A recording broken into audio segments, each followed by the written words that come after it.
Bonjour, mes bien-aimés, que le Seigneur nous bénisse ensemble, puisque nous nous retrouvons pour continuer notre étude, suivre Jésus-Christ, et nous sommes en train de travailler le sous-titre Le péché salit les hommes, la robe blanche.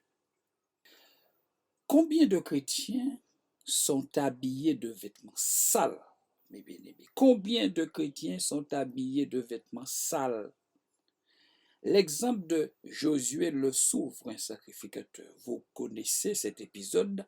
Allons dans Zacharie 3, versets 1 à 5. Je lis. Il me fit voir Josué, le souverain sacrificateur, debout devant l'ange de l'Éternel, et Satan qui se tenait à sa droite pour l'accuser. L'Éternel dit à Satan, que l'Éternel te réprime. Satan, que l'Éternel te réprime, lui qui a choisi Jérusalem. N'est-ce pas là un tisson arraché du feu? Verset 3. Or, Josué était couvert de vêtements sales. Josué était couvert de vêtements sales et il se tenait devant l'ange. L'ange, prenant la parole, dit à ceux qui étaient devant lui, ôtez-lui les vêtements sales. Ici, il s'agit de l'ange de l'Éternel et nous savons que l'ange de l'Éternel, c'est Jésus avant l'incarnation. Et c'est l'ange ici qui dit, ôtez-lui les vêtements sales. Puis, il dit à Josué, vois, je t'enlève ton iniquité et je te revêts d'habits de fête. Je dis qu'on mette sur sa tête un turban pur, et ils mirent un turban sur sa tête, et ils lui mirent des vêtements. L'ange de l'Éternel était là, et je vous ai dit que l'ange de l'Éternel, c'est Jésus avant l'incarnation. Revenons au verset 3. Or, Josué était couvert de vêtements sales, mes amis. Il était couvert de vêtements sales. C'est la situation de tout homme avant la repentance, avant la conversion et avant la nouvelle naissance. Et il se tenait devant l'ange. L'ange prenant la parole dit à ceux qui étaient devant lui, ôtez-lui les vêtements sales, ôtez-lui les vêtements sales. Et c'est exactement ce que Dieu fit jadis avec nous le jour où nous avons accepté Jésus comme Seigneur et Sauveur. Ce jour-là, le Seigneur nous a enlevé le vêtement sale et nous a revêtus des vêtements du salut. Le verset 6 nous dit ceci. L'ange de l'Éternel fit à Josué cette déclaration. Ainsi parle l'Éternel des armées. Si tu marches dans mes voies et si tu observes mes ordres, tu jugeras ma maison et tu garderas mes parvis et je te donnerai libre accès parmi ceux qui sont ici. Alors, notez ici qu'après avoir reçu le vêtement du salut, le verset nous dit, ainsi parle l'Éternel des armées, si tu marches dans mes voies, il y a un si tu marches, si tu observes mes ordres, cela veut dire qu'après avoir reçu la robe de justice, la robe, ce vêtement du salut, nous pouvons faire le choix de ne pas marcher dans les voies de Dieu et ne pas observer les ordres et les commandements du Seigneur. C'est pour ça qu'ici, le texte nous dit, si tu marches, si tu fais le choix, parce que nous pouvons faire le choix contraire, ne pas obéir et ne pas marcher dans les voies du Seigneur et ne pas mettre sa parole en pratique. Et c'est pour ça que je disais, combien de chrétiens sont habillés de vêtements sales? Des gens qui, au départ, ont eu leurs vêtements, ont eu le vêtement du salut, mais ont fait le choix de revenir à l'ancienne vie, à cette vie de péché. La Bible nous invite à laver nos robes, c'est-à-dire à nous sanctifier, car c'est ainsi que nous aurons part aux noces de l'agneau et à l'arbre de vie dans la nouvelle Jérusalem. Apocalypse 22, 14 nous dit « Heureux ceux qui lavent leurs robes, afin d'avoir droit à l'arbre de vie et d'entrer par les portes de la ville. » Si nous marchons dans les ténèbres, mes amis, si nous marchons dans le péché, si nous vivons dans le péché, nous avons fait le choix de vivre dans le péché, mes amis, nous ne sommes plus dans cette réalité de robe blanche, mes amis. Le verset est clair ici. Heureux ceux qui lavent leur robe, ceux qui se sanctifient, ceux qui recherchent la sanctification, ceux-là qui rejettent le péché. Heureux ceux qui lavent leur robe, afin d'avoir droit à l'arbre de vie et d'entrer par les portes de la ville. Si nous marchons dans les ténèbres, mes amis, si nous faisons le choix de marcher dans le péché, le sang de Jésus ne peut pas nous purifier. C'est impossible. Lisons pourquoi dans 1 Jean, chapitre 1, versets 5 à 10.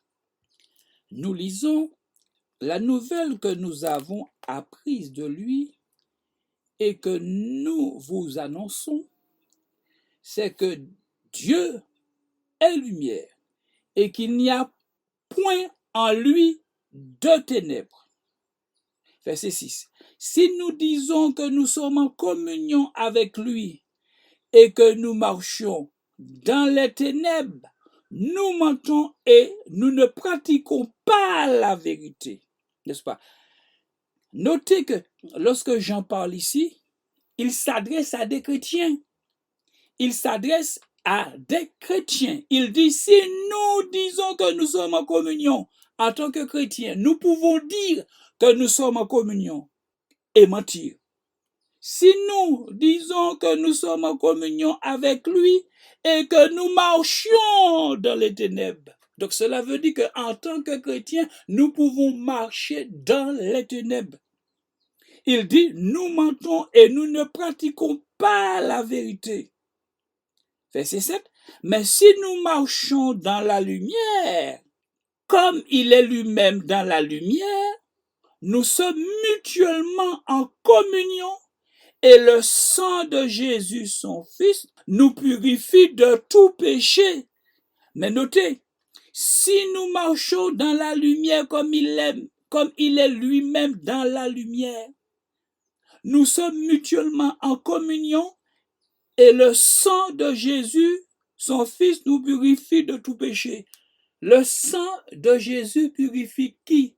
Ceux qui marchent dans la lumière et ceux qui sont dans la communion avec Dieu.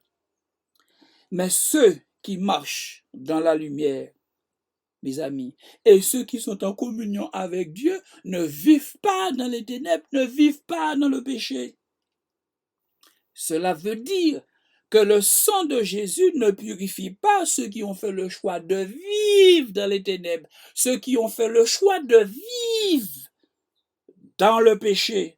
Le verset est clair. Le verset est clair. Si nous marchons dans la lumière, si nous marchons où? Dans la lumière. Comme il est lui-même dans la lumière, nous sommes mutuellement en communion. Nous sommes mutuellement en communion avec Dieu. Mais quelqu'un qui est en communion avec Dieu ne marche pas dans les ténèbres, ne vit pas dans le péché. Et là, il nous est dit, et le sang de Jésus, son Fils, nous purifie de tout péché. Donc, le sang de Jésus purifie de tout péché. Ceux qui vivent dans la lumière, ceux qui marchent dans la lumière et ceux qui maintiennent leur communion avec Dieu. C'est ce que nous dit le texte ici. Le sang de Jésus purifie seulement l'homme qui confesse et abandonne son péché. Il faut confesser et se détourner de ses péchés. Lisons Ézéchiel 18, verset 30. Ézéchiel nous dit ici, c'est pourquoi je vous jugerai chacun selon ses voies, maison d'Israël, dit le Seigneur l'Éternel. Revenez et détournez-vous de toutes vos transgressions. Revenez, la repentance, revenez et détournez-vous, la conversion. Ici, nous avons revenez, c'est la conversion. Se détourner, c'est la conversion. Revenez et détournez-vous de vos transgressions afin que l'iniquité ne cause pas votre ruine. Mais notez, revenez et détournez-vous de vos transgressions afin que l'iniquité, le péché ne cause pas votre ruine. Rejetez loin de vous toutes les transgressions par lesquelles vous avez péché. Faites-vous un cœur nouveau et un esprit nouveau. Pourquoi mourriez-vous, maison d'Israël? Car je ne désire pas la mort de celui qui meurt, dit le Seigneur, l'Éternel. Convertissez-vous donc et vivez. Donc, il ne suffit pas de revenir. Si nous revenons et que nous faisons le choix de continuer à vivre dans le péché, mes amis, mais ça ne servira absolument à rien. Donc, il nous dit de revenir, mais il nous donne les conditions du retour. Revenez. Donc, Dieu nous appelle à revenir. Combien de chrétiens, mes amis, reçoivent cette parole du Seigneur? Reviens, mon enfant, reviens, ma fille, reviens, mon fils, revenez et détournez-vous de toutes vos transgressions. Vous connaissez vos péchés, vous connaissez vos transgressions. Pourquoi? Afin que l'iniquité ne cause pas votre ruine. Rejetez loin de vous toutes les transgressions par lesquelles vous avez péché. Rejetez. Le Seigneur insiste. Rejetez, faites-vous un cœur nouveau et un esprit nouveau, etc., etc. Nous avons aussi Proverbe 28, verset 13. Nous lisons, « Celui qui cache ses transgressions ne prospère point, mais celui qui les avoue et les délaisse obtient miséricorde. » Celui qui les avoue, qui les confesse et qui abandonne, obtient miséricorde. Ceux qui pensent qu'ils pourront être sauvés avec un vêtement sale, je les invite à lire Matthieu 22, versets 11 à 14. Lisons Matthieu 22, versets 11 à 14. Le roi entra pour voir ceux qui étaient à table. Et il aperçut là un homme qui n'avait pas revêtu un vêtement de noces. Il lui dit, « Mon ami, comment es-tu entré ici sans avoir un habit de noces? » Cet homme eut la bouche fermée. Alors le roi dit au serviteur, « Liez-lui les pieds et les mains et jetez-le dans les ténèbres du dehors où il y aura des pleurs et des graissements de dents, car il y a beaucoup d'appelés, mais peu d'élus. » Vous voyez? Le roi entra pour voir ceux qui étaient à table. Et là, il aperçut là un homme qui était à table et qui n'avait pas revêtu le vêtement blanc, le vêtement du salut. Et il lui dit, « Comment es-tu entré ici sans avoir un habit de noces? » Mes bien-aimés, la question est celle-ci. Mon frère, ma sœur, as-tu revêtu ce vêtement de salut? As-tu revêtu ce vêtement blanc? Tout chrétien devait se poser cette question parce qu'elle est importante. Notre vie éternelle en dépend, mes amis. Mes bien-aimés, ceux et celles qui refusent de se sanctifier, de laver leur robe, ne pourront pas tenir devant le trône de Dieu dans le ciel. Ce n'est pas possible. Donc, je reprends. Ceux et celles qui refusent de se sanctifier, ceux qui font le choix de ne pas se sanctifier, de laver leur robe, ne pourront pas tenir devant le trône de Dieu dans le ciel. C'est impossible. Lisons à ce sujet Apocalypse 7, verset 9. Lisons, j'ai dit Apocalypse 7, verset 9. Déjà, et après cela, je regardais, et voici, il y avait une grande foule que personne ne pouvait compter, de toute nation, de toute tribu, et de tout peuple, et de toute langue. Ils se tenaient devant le trône et devant l'agneau, revêtus de vêtements blancs. Ils se tenaient devant l'agneau, revêtus de robes blanches, revêtus de robes blanches, et des palmes dans leurs mains. Et ils criaient d'une voix forte, Seigneur, le salut est à notre Dieu qui est assis sur le trône et à l'agneau. Nous allons au verset 13. Et l'un des vieillards prit la parole et me dit, ceux qui sont revêtus de vêtements blancs, voyez, ceux qui sont revêtus de robes blanches, qui sont-ils? Et d'où sont-ils venus? Je lui dis, mon Seigneur, tu le sais, et il me dit, ce sont ceux qui viennent de la grande tribulation. Ils ont lavé leurs robes et les ont blanchies dans le sang de l'agneau.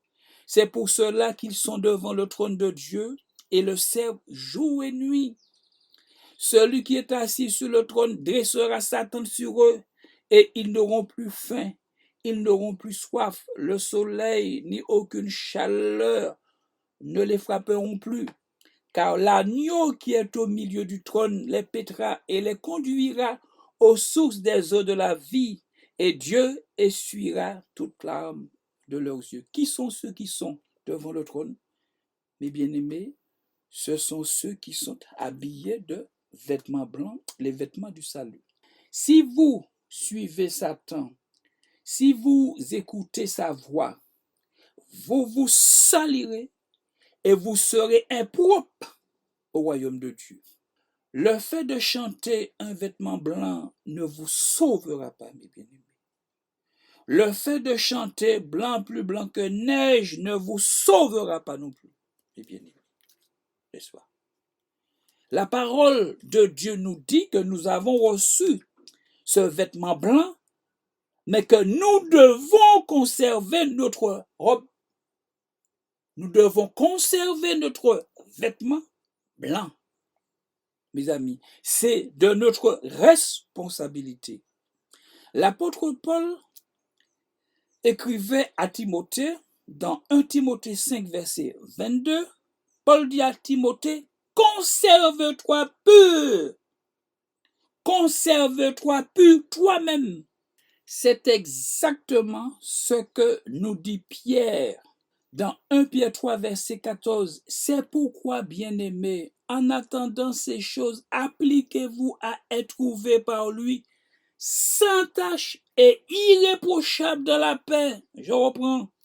C'est pourquoi, mes bien-aimés, en attendant ces choses, en attendant le retour de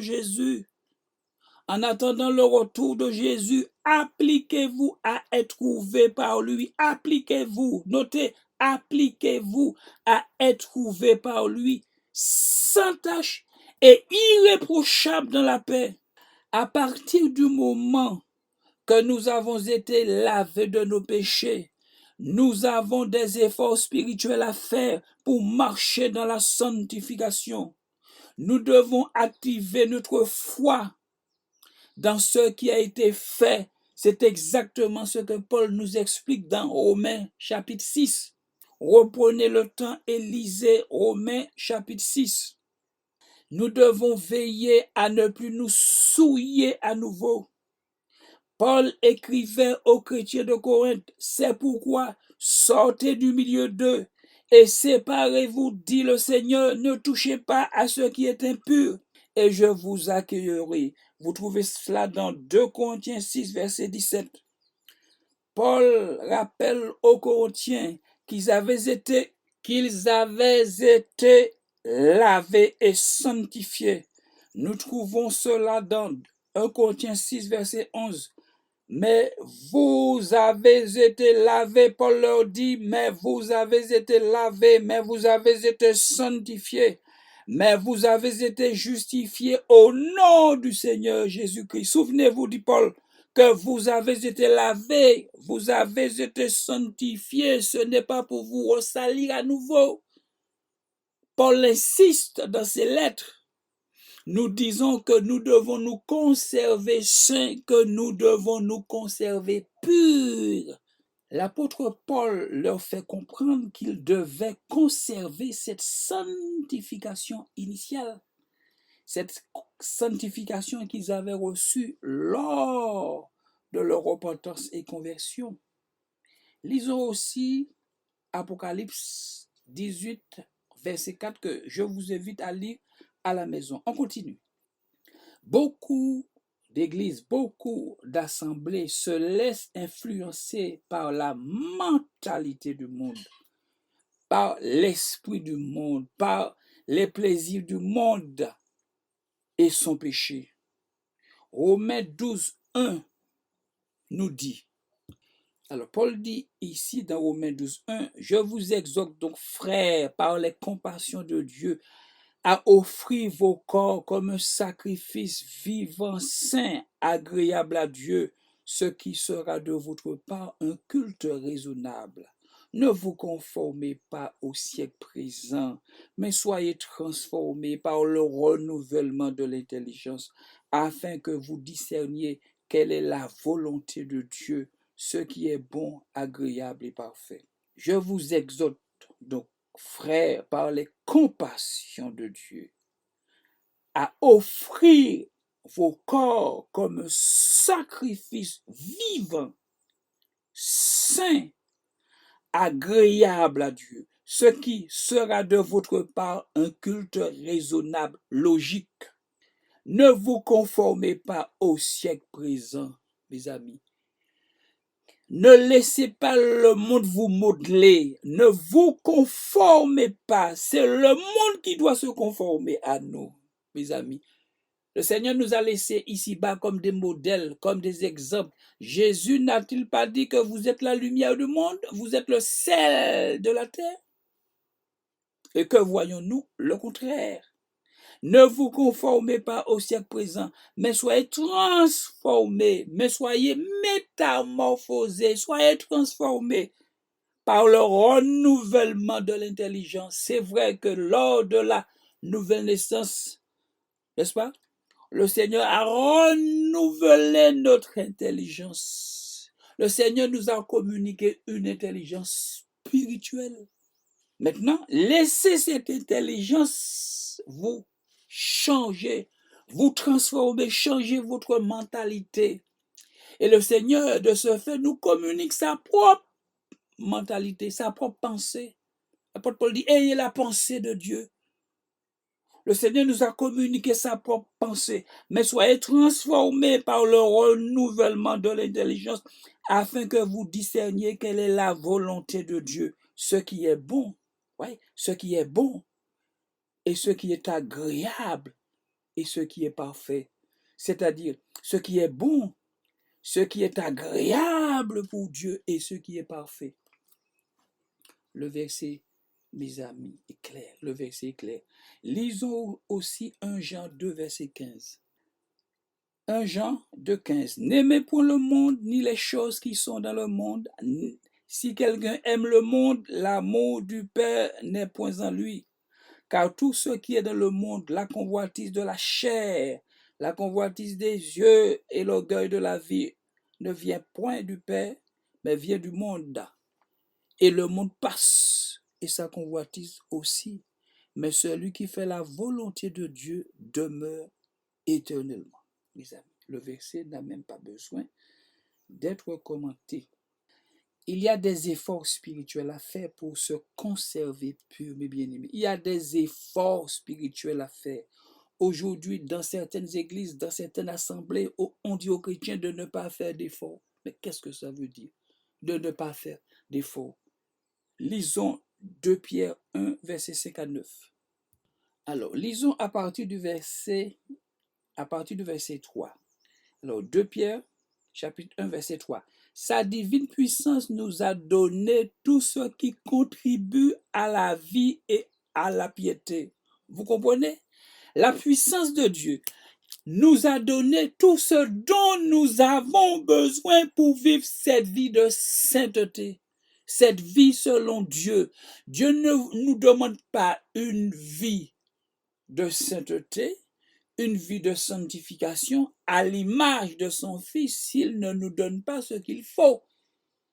Sa divine puissance nous a donné tout ce qui contribue à la vie et à la piété. Maintenant, si vous ne vivez pas dans la sanctification, dans l'image de Jésus-Christ, selon la volonté de Dieu, c'est parce que vous avez fait votre choix. Le texte est clair ici. Sa divine puissance nous a donné, nous avons déjà reçu, tout ce qui contribue à la vie et à la piété, au moyen de la connaissance de celui qui nous a appelés par sa propre gloire et par sa vertu.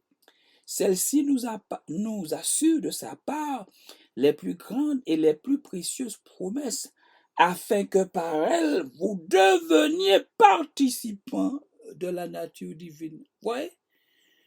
En tant qu'enfants de Dieu, nous participons aussi à la nature divine.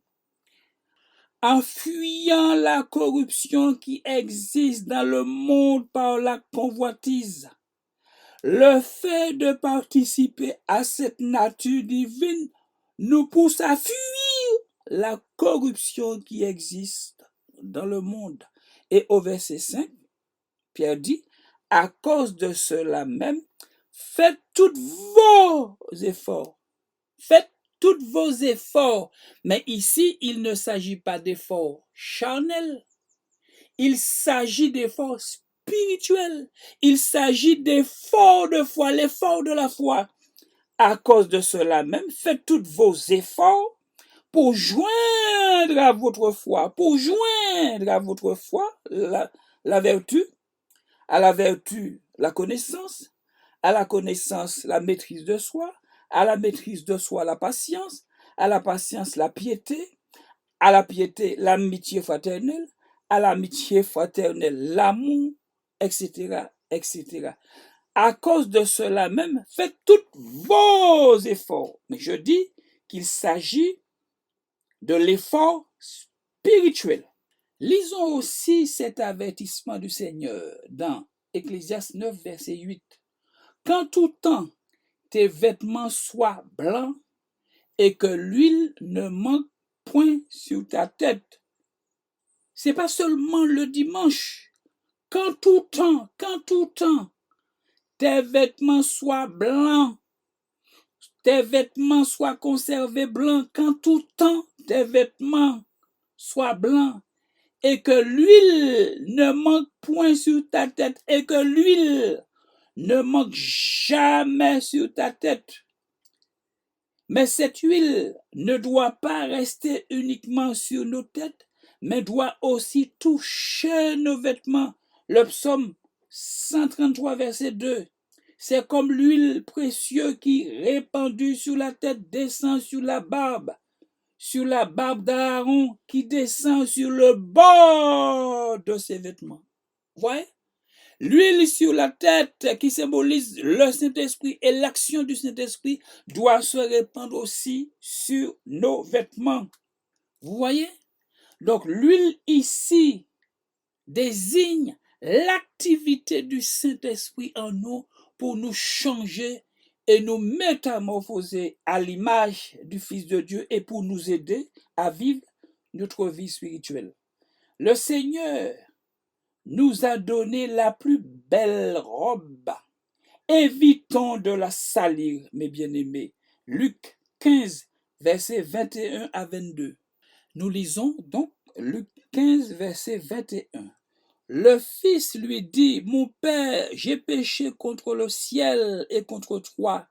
Je ne suis plus digne d'être appelé ton fils. Mais le père dit à ses serviteurs, apportez vite la plus belle des robes, apportez vite la plus belle des robes et revêtez-le. Apportez-lui la plus belle des robes. Voyez, le Seigneur nous a donné la plus belle des robes. Il nous appartient de conserver notre robe dans la sainteté. Vous voyez ici, le Père n'a pas parlé d'une belle robe, mais de la plus belle robe, celle qui coûte la plus chère, mes amis. Cette robe que vous portez a coûté très cher à Jésus. Sa vie. Jésus a payé de sa vie pour que nous soyons revêtus de la plus belle des robes. Lisons cela dans 1 Pierre 1, verset 18 à 20. Pierre dit, vous savez que ce n'est pas par des choses périssables, par de l'argent ou de l'or que vous avez été rachetés de la même manière de vivre que vous avez hérité de vos pères, mais par le sang précieux de Christ. Mais par le sang précieux de Christ, c'est-à-dire par sa vie, comme d'un agneau sans défaut et sans tache. Mes amis, nous n'avons pas été rachetés par de l'or et de l'argent, mais c'est par le précieux sang de Jésus. C'est par sa vie que nous avons été rachetés. C'est le prix de la robe que nous portons. Vous voyez, cette robe que vous portez n'est pas gratuite. Elle a coûté une vie avec tout son cortège de souffrances. C'est pourquoi nous n'avons pas le droit de salir volontairement cette robe. En parlant de la plus belle robe, Jésus parlait aussi du prix de la robe. Jésus sait de quoi il parle, car cette belle robe, c'est lui qui va la payer dans quelques mois. Elle va lui coûter sa vie. La robe que nous salissons, que nous souillons, que nous tachons, lui a coûté la vie. Jésus décide par amour pour nous de donner sa vie afin de nous offrir gratuitement cette très belle robe, la robe de justice. Jésus savait que cette robe allait lui coûter la vie. Et c'est cette même robe que Satan demande, nous pousse à salir et à souiller et attacher.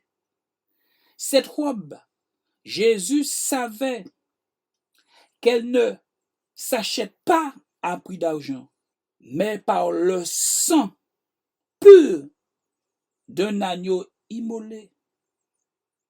L'agneau de Dieu qui ôte le péché du monde, nous dit la parole de Dieu. Voici l'agneau de Dieu qui ôte le péché du monde.